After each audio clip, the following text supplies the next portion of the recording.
So, you want to write a book? Maybe you've already started. You've got this inspiration. And at some point, you run into some uphill parts. You have some rivers to cross. You could get discouraged. You can get overwhelmed. You could be hypercritical of your writing. You could get afraid of other people's judgments. Many of these things happen. I'm here to help you. My name's Andy Couturier, and I have been helping 27 years now, helping people finish their books. Well over 1,000 people have come through my workshops and classes, and I work with them individually. And a lot of this is individualized, but I can give you some help right here. I teach through theopening.org. You can find our classes there, and perhaps someday we might work together. Okay, so where do I start? That's one of the big ones that people get stuck about. So we're going to deal with where do I start? Getting overwhelmed, disorganized, discouraged, hypercritical. And I'll try to do it in a quick fashion. I'm going to give you one or two strategies for each one. There's more than a dozen for most of them, but hopefully these will be helpful. And this has been gleaned from years of thinking about this with other people and helping them. So, and also I'm just finished my 5th full-length manuscript of my book, my novel. I've written nonfiction. I've written a book on how to write. And the key thing I want to tell you is I'm not a very organized person. In fact, sometimes I think I'm a bit of a chaotic person, but I have managed to make an organized object such as a book. Where do I start? Many people think they have to start with an outline. Many people think they have to start with the introduction. Many people think they have to start with chapter 1, and that first sentence better be good. You don't have to do that, and often the best books are not done that way. So where do you start? Maybe you have some ideas jotted down. Maybe you have a list of certain topics that you are interested in covering, and that's enough. And look that over, maybe as soon as you finish this video, and see which one matches your mood, you're feeling right now. Yeah, really, your mood, how your state of mind at this moment. Because the most important thing in your book is to have lively, authentic prose, word choice, sentences that sound like the state that you're talking about. So if you have a really sad part of your novel, or your character is depressed, well, if you are in a very ebullient and happy mood, not going to be able to write it very well. So when you are feeling down, that's a great time to write about the hard parts, or to enter into a character who's having a hard time. Or if you are feeling anxious, maybe there's an anxiety section to your book. Or if you are feeling the joy of being outside on a beautiful day, maybe that's the part you write. You can reorganize it later. You can figure out where it goes later. That's where you can start. And you will find that your prose is much better by doing so. And the next one I want to cover is, are you feeling overwhelmed? You are not the only one. Many, many people get overwhelmed writing a book. If you think about it, say something that's got 80,000 words in it. Some of my books have quite a bit more than that. Every word has been chosen. The sequence, the subsections, the sentences have been organized to flow together. Trying to do all of the decisions. Well, there's two things I'm going to cover in terms of overwhelm. The first one is trying to make too many decisions at the same time. Every decision in your book, well, I mean, yes, there's some small ones, but every decent decision in your book, I would say, takes all of your brain power. So if you're trying to, I don't know, speak French, and all of a sudden you get you're trying to learn French, and all of a sudden you start cooking, and then, you realize that, you have to fix the light bulb, and then it's just not going to happen. You're not going to be able to learn your French. So, in a similar way, make one set of decisions at a time. What's the one to start with? The prose style, the authenticity, the voice, whatever you want to call it. Getting that as your baseline. And you can experiment, you can play around, try a lot of different things. But without that, it's really hard to make a good book. You can organize later, and often you don't even know what you're going to write. You may have an idea, but writing an outline first is often not the best way to do it. It takes a little bit more time this way, but you get a much better book. And in some ways, you don't waste time. So put it off. That's the key idea. Put off every single decision you can. If you have to take a note about like, well, am I going to introduce this character at this point? Or if you're writing a nonfiction book, when do I put the research in? Or, am I going to start with the problem or am I going to start with the solution?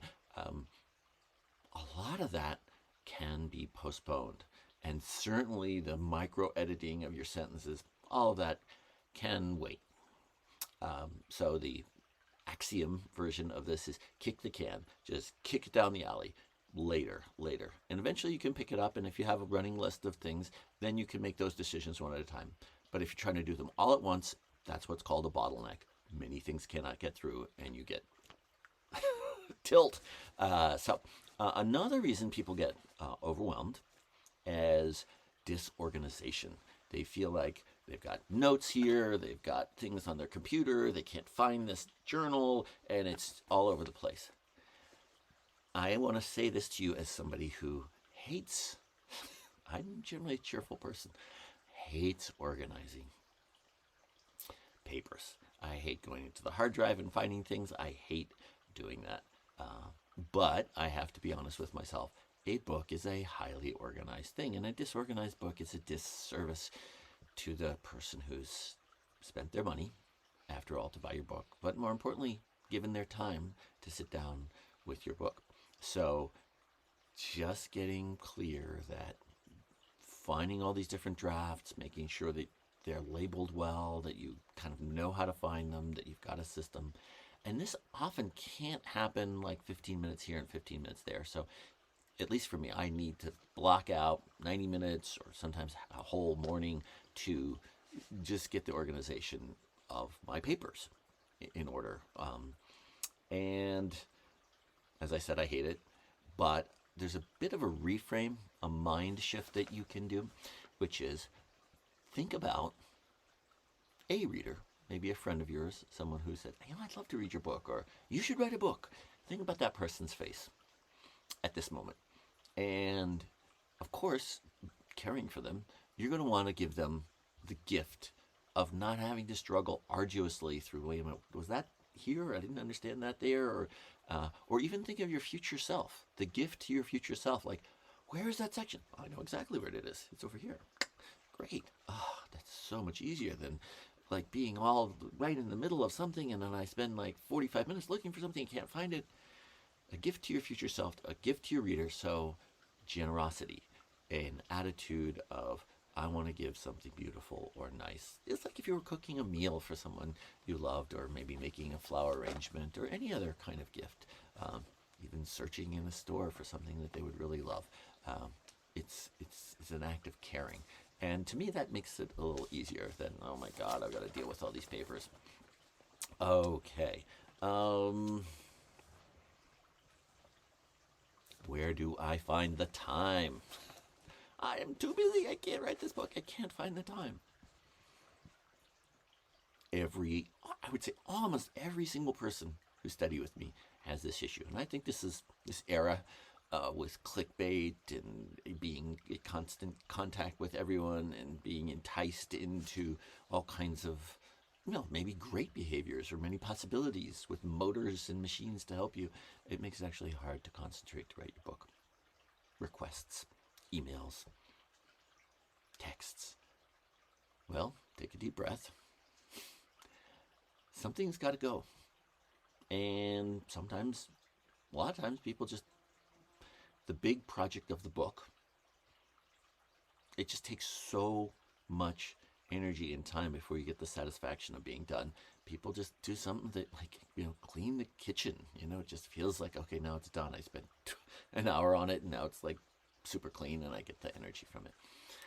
But the reality is if you're going to have a highly organized book and it's going to be well written and you're going to put your name on it and you're going to publish it maybe with a publisher and they're going to invest tens of thousands of dollars in it. You want it to be the best you can, and that just requires time. So the rest of your life and my life has gotten more chaotic. I didn't reply to emails. I let certain things at work slip. The dishes didn't get cleaned. The floor didn't get swept. I just had to live with it. I mean, some people have told me I can't stand not having my house clean. I don't really know what to say, except, is that more important than writing your book? Or maybe you sleep less. I don't know. But I do think that if in any part of one system you have a lot of order and you've put a lot of energy into it, your energy is not going to go to some other place. So where do you find the time? You just let things slide. You let things go to hell sometimes.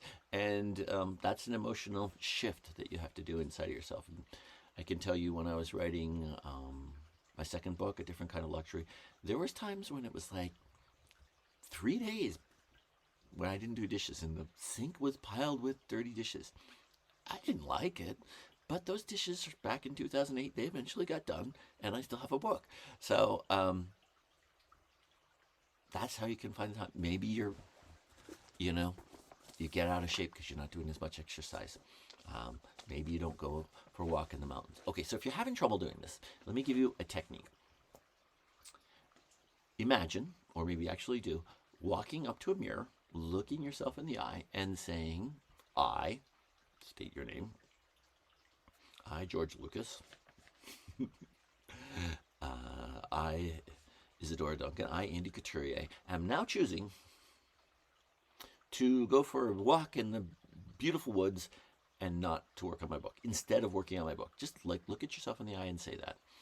And sometimes you actually do go for the walk in the woods, but you're not doing it furtively. You're doing it in the bright light of day. So just imagine that moment of looking yourself in the mirror and making that decision. Often those decisions are made sort of kind of under the carpet, and you're not really, I'll kind of do both of them. So this is a technique for making time for yourself. So I know there's a lot of other like day planners and how to be more efficient with your life and how to fit in 15 minutes here and 15 minutes there, and that might fit your personality. It doesn't fit my personality. What I need is retreats, but some people can do like, an hour and a half every single day. I just need to get away from everything else and just make the time. And again, things might go to hell. All right. Are you getting discouraged? Everybody gets discouraged. If you read writers' memoirs, they all talk about getting discouraged. And some of those 20th century writers really got into serious psychological trouble by getting too down on themselves. I'm going to give you a couple strategies. There's a lot of other ways to do it. And some of them really have to do with your relations with other people. But some of them are internalized things. So you basically need to write a book a fair amount of practical optimism. You got the idea for the book, you got excited about it, try to remember that moment. If someone else said you should write a book, or that sounds like a really cool book, remember their face. Replay that again and again in your mind. Rewrite the negativity in your mind by thinking about the excitement of that person and the ideas or the story itself. Many people think that, okay, I'm going to be famous, or book's going to sell 1 million copies. I don't find that that's a particularly good way to get it done, because there's no guarantee that'll happen. There's no guarantee that'll happen. And the joy of writing is actually where the fun is. I mean, I've done over 100 book talks on one of my books. That's great. I love doing it. And people came up to me and said, it's just, the book really moved me. That's all lovely. I get emails about the books. More than that is looking at the book on my shelf and just feeling like, wow, there it is. But even more than that is the joy of actually working on it, is figuring out a problem, or working on a sentence, or getting a word choice right, or just dreaming about it and coming up with a way to put it in words. But a lot of negative self-talk, I think, I have a strong belief, does not come from you. It comes from outside. It comes from societal pressures, opinions of other people. Who are you to write a book? Nobody wants to listen to you, messages that you've imbibed without noticing it when you were a kid. Who are you as a gay person? Who are you as a woman? Who are you as a person with a disability to have a voice? Nobody wants to hear that. That's boring. That's trite. That's already been done. There's a million voices like that. But if you, at least for me, if you see that as some kind of toxic, oppressive thing, patriarchy, for example, being colonized, internalized colonization, at least for me, that makes me angry. I want to fight against it. I want to say, no, you do not get a chance to silence people like us. And that is a great weapon against discouragement.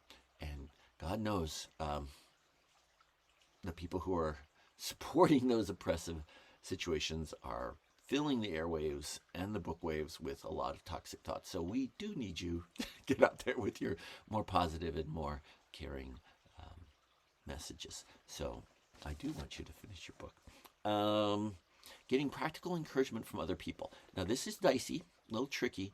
It's not just handing it to the person next to you. I cannot tell you how many bad conversations or bad stories about bad situations happened with I was doing great and I showed my book and I could hear it coming to my husband and he told me and he was trying to be helpful probably, you know, what's wrong with it, what you should do, how you should change it.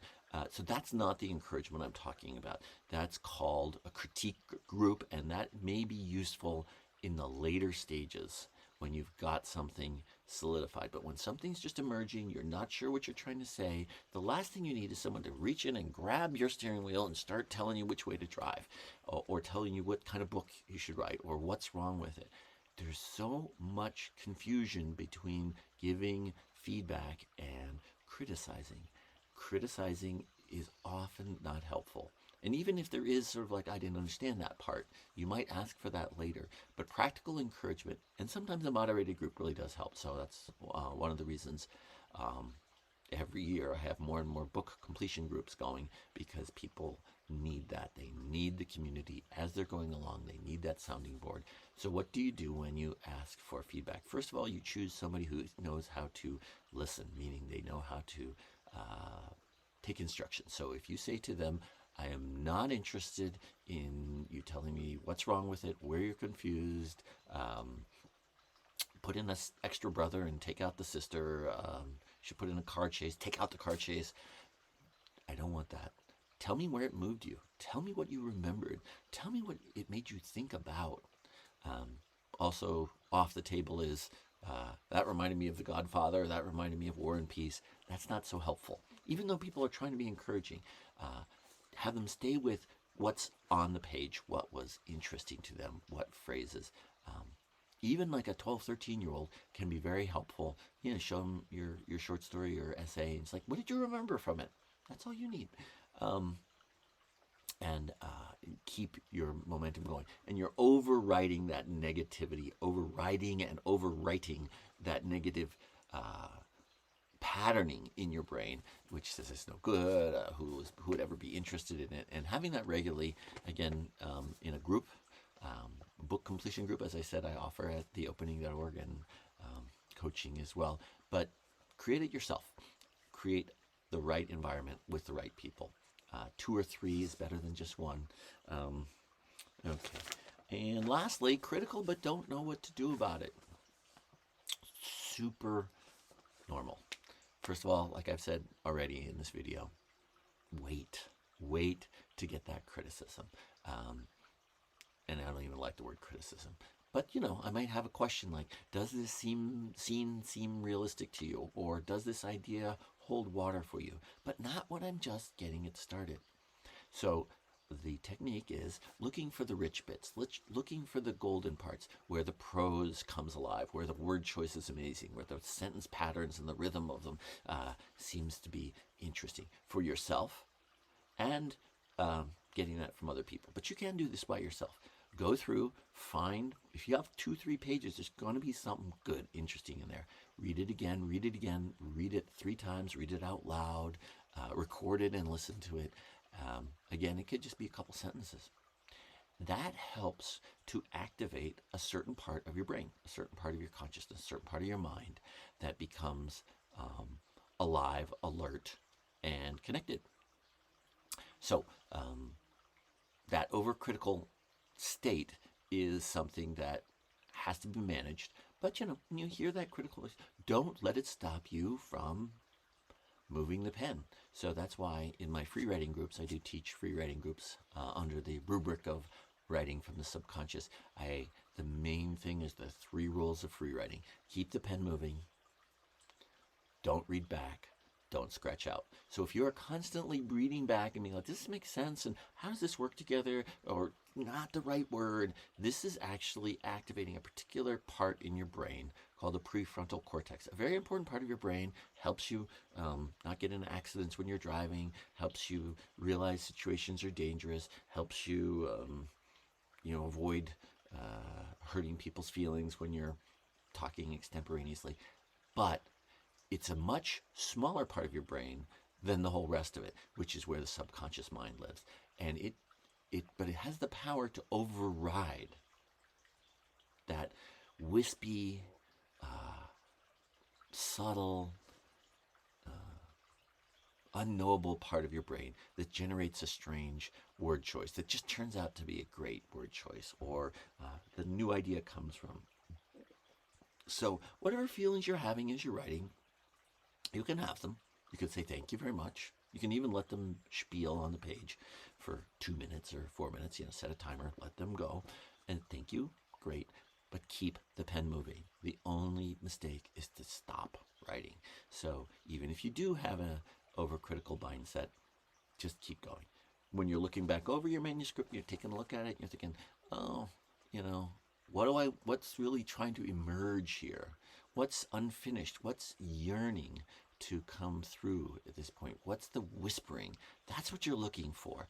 And again, if you focus on that, turns out the parts that are less alive or less interesting to you, or maybe you feel like it's been said before, they just drop away naturally. You don't have to go after them with a branding iron and tell them how horrible they are.